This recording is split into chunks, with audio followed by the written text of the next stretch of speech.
আমি একটি হাদিসের প্রেমে পড়ে গেছি।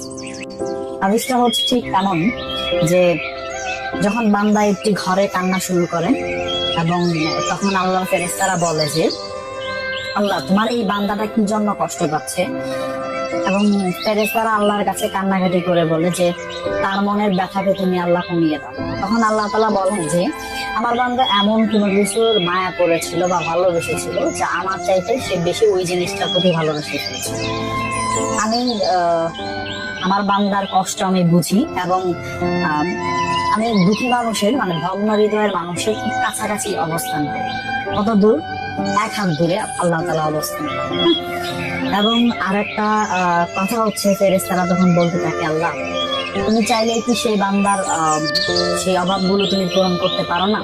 তখন আল্লাহ তাআলা বলেন যে আমি ওয়াদা করতেছি আমার বান্দা যে জিনিসটা তার জীবন থেকে হারিয়েছে তার চাইতে অধিক উত্তম জিনিস আমি তাকে দিব, যা দেখে পৃথিবীর মানুষ বিস্মিত হবে।